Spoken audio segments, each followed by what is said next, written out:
नमस्कार दोस्तों, 12 जून 2025 अहमदाबाद के आसमान में सिर्फ एक प्लेन नहीं गिरा था। उस दिन देश का भरोसा भी क्रैश हो गया था।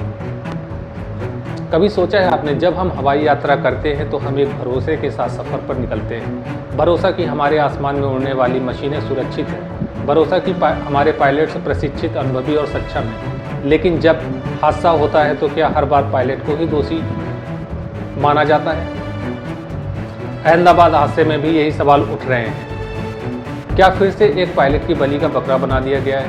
एयर इंडिया की फ्लाइट AI-171 टेक ऑफ के कुछ ही सेकंड बाद क्रैश हो जाती है। विमान महज 650 फीट से 825 फीट तक ही पहुंचा था और फिर दोनों इंजन अचानक बंद हो जाते हैं। पायलट्स ने मेडे कॉल दी, यानी इमरजेंसी सिग्नल, लेकिन समय बहुत कम था। अब जो शुरुआती रिपोर्ट सामने आई है वो सीधा आरोप पायलट्स पर लगाती है। कहा गया कि fuel cut off switch pilot ने खुद बंद कर दिए थे। लेकिन क्या 30 साल से अधिक का अनुभव रखने वाला कैप्टन सुमित सब्रवाल जी और हजारों घंटे उड़ान का अनुभव रखने वाले फर्स्ट ऑफिसर कुंदर जी ऐसी बुनियादी गलती कर सकते हैं? दोस्तों, कॉकपिट रिकॉर्डिंग बताती है कि एक पायलट ने हैरानी से पूछा, स्विच क्यों बंद कर दिया? जवाब में दूसरे पायलट ने दिया, मैंने कुछ नहीं किया।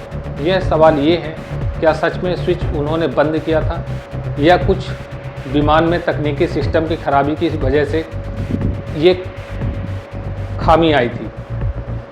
FAA की रिपोर्ट भी कहती है कि फ्यूल कट ऑफ स्विच को अनजाने में बंद करना लगभग नामुमकिन है। ये स्विच आसानी से नहीं दबता, यानी अगर ये बंद हुआ तो या तो कोई बड़ी तकनीकी गड़बड़ी थी या फिर डिज़ाइन फेलियर। तो फिर क्यों पूरी जिम्मेदारी सिर्फ पायलट पर डाली जा रही है? हादसे की नहीं है, बोइंग का इतिहास देखिए। 2018 और 2019 में 737 मैक्स मॉडल के दो बड़े हादसे हुए। इंडोनेशिया और इथियोपिया में 346 लोगों की मौत हुई। शुरू में बोइंग ने भी पायलट्स को ही दोषी ठहराया। बाद में सच सामने आया, सॉफ्टवेयर में खराबी थी जिसकी जानकारी पायलट्स को कभी दी ही नहीं गई थी। यानी पहले पायलट को दोष दो, फिर दबाव बढ़े, तब सच्चाई सामने लाओ। क्या AI-171 हादसे में भी यही हो रहा है?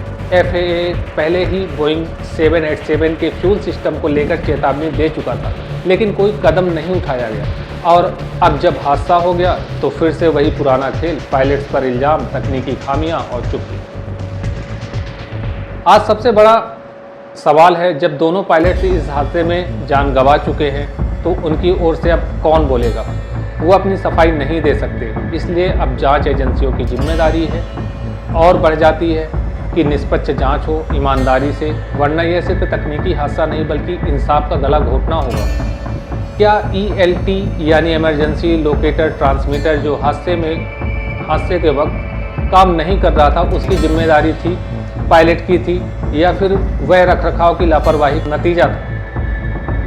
रिपोर्ट देखने के बाद लगता है कि इतने बड़े हादसे में रिपोर्ट के 15 पन्नों में तकनीकी खामियों का जिक्र नाम मात्र है। बोइंग और GE जैसी कंपनियों से जुड़े सवालों को या तो छुआ नहीं गया या जानबूझकर छोड़ा गया। क्यों?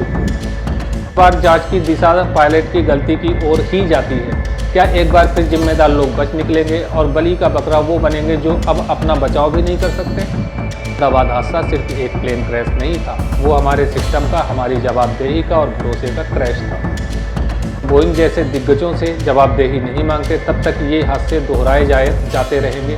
अब वक्त है निष्पक्ष, पारदर्शी और सख्त जांच का, नहीं तो अगली त्रासदी बस वक्त का इंतजार कर रही होगी।